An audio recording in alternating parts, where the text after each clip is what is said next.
start करेंगे for the different departments, and this time I'm back with another department which is computer science engineering and specialization with AI. तो before moving forward I would like to make clear कि मेरा खुद का भी AI department ही है. सो अगर आपको कुछ जेन्युइन क्वेश्चंस हुए तो आप मेरे से ज़रूर पूछ सकते हो कमेंट सेक्शंस में, राइट. तो बेसिक क्वेश्चंस के साथ हम स्टार्ट करते हैं. सबसे पहला क्वेश्चन होता है फीस स्ट्रक्चर, राइट. तो फीस स्ट्रक्चर कुछ इस तरीके से है कि वी हैव टू पे 150 पर semester, and this is the 4 years course, and per year there are the 2 semester, 6 months के अराउंड होते हैं इवन ऑड करके. तो हर सेमेस्टर में आपको 150 पे करना पड़ता है. Make this thing very clear कि हर ईयर हर बैच के अकॉर्डिंग थोड़ी सी अमाउंट बढ़ा देते हैं. तो हमारा बैच 2024 का, तो नेक्स्ट बैच में फीस इंक्रीज़ होती है लिटिल बिट, आपके लिए भी इंक्रीज़ होएगी.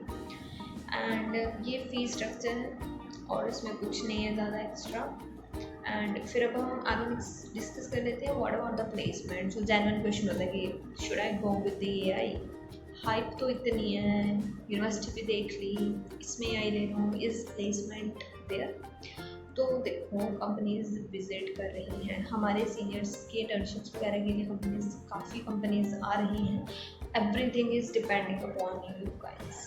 सब कुछ कम पे डिपेंड करता है क्योंकि यहाँ पे सैमसंग जैसी कंपनीज भी विजिट की हैं. उस लेवल की कंपनीज आ रही हैं, आई नॉट से गूगल, ठीक है, बट हाँ उस लेवल की कंपनीज आ रही हैं जैसे सैमसंग, फ्लिपकार्ट, कुछ इस लेवल की कंपनीज भी विजिट करती हैं. But there is a small difference, वो बहुत कम बच्चे लेके जाते हैं. बहुत कम इन द सेंस 4 to 5, जितनी मुझे नॉलेज है, जितना मुझे इन्फॉर्मेशन है उसके अकॉर्डिंग सिर्फ इतने बच्चे.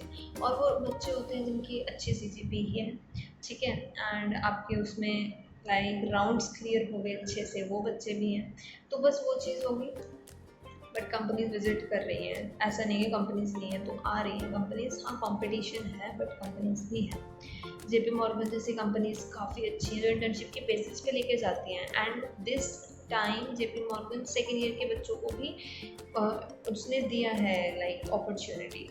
But there is a condition, CGPA 8 से अबव, एंड आपका जो लाइक होता है बैकलॉग नहीं होना चाहिए किसी को, कोई भी एक्टिव बैकलॉग. तो ये कंडीशंस फुलफिल करो, अप्लाई करो, हो गया बहुत अच्छी बात है. Then this is all about the placements there are. Okay, then the next step, the third step we gonna discuss here examination. हालांकि बहुत ज़्यादा डीप हो जाएगा, एकेडमिक्स में हम बाद में जाएंगे, बट हाँ एग्ज़ाम्स क्लियर कर देती हूँ कि पर सेमेस्टर ST1, ST2 एंड एंडम्स इस तरीके से होते हैं. तो पहले 1.5 महीने हमको पढ़ाया जाएगा, फिर ST1 होगा, फिर 1.5 महीना पढ़ाया जाएगा, फिर ST2 होगा, एंड फिर कुछ टाइम बाद पूरे सिलेबस का and. But ST1, ST2 and एंडम्स सब मैटर करते हैं, सब ठीक है. तो दिस इज़ एग्ज़ाम. देखो पढ़ना पड़ेगा, अगर इस डिपार्टमेंट में आ रहे हो तो आपको पढ़ना पड़ेगा. वो मस्ती, वो फ्री टाइम कम होगा, पर कम होगा, ठीक है.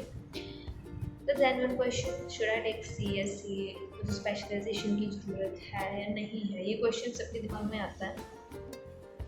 सो इसको मैं सिंपली क्लियर करती हूँ. हमसे जो पहला बैच था उसमें बहुत कम बच्चे थे AI में, क्योंकि तब नहीं थी इतनी डिमांड AI की, राइट. तो मेनली हमारे बैच से ये स्टार्ट हुआ है AI का सिस्टम. हमारे बैच से बच्चे बहुत आने लगे हैं इसमें.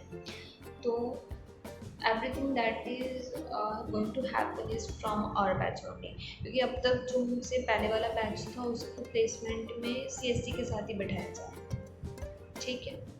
लेकिन ड्रेस्टिक डिफरेंस आएगा हमारे बैच से, मुझे जहाँ तक लग रहा है, बिकॉज स्ट्रेंथ काफ़ी बढ़ गई है. तो CSE की अलग स्ट्रेंथ है और AI की अलग स्ट्रेंथ हो चुकी है. एंड नो डाउट इसके सब्जेक्ट्स डिफरेंट होते हैं. बेसिक दोनों में है, प्रोग्रामिंग दोनों में है, पर हाँ AI में आपको फोकस किया जाएगा, more opportunities related to AI. इसमें आपको डीप सिलेबस ऑफ AI पढ़ाया जाएगा. तो हाँ डिफरेंस तो है. अगर आप AI लेना चाहते हो तो go with the AI, right. बाकी आप खुद रिसर्च करो एक बार, आपको जो पसंद. there is a difference of fees and along with that subjects and all. and हमारे बैच से तो स्ट्रेंथ काफ़ी बड़ी है.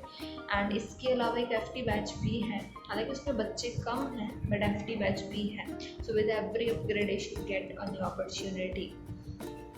And let me tell you about the department जिसमें हमारी लगती है। तो वो डिपार्टमेंट है हमारा रॉकफेलर। सो जो भी हमें अभी ही असाइन हुआ है तो उसमें हमें मिलती है। अगर आप इंटरेस्टेड हो तो आप विजिट कर सकते हो। मतलब let's talk about the department. हालांकि काफ़ी ज़्यादा हो गया, बट हाँ रॉकफेलर डिपार्टमेंट में मिला है। If you will join this university तो विच इज़ मैंने बता दी। बाकी एवरीथिंग इज़ गुड। और क्वेश्चन हुए तो लेट मी नो। आप कमेंट सेक्शन में जेन्युइन क्वेश्चंस पूछ सकते हो related to this. I would like to give the answers. तो that's all for this department. Your query होगी, I'll clear it and stay tuned for the other departments till then.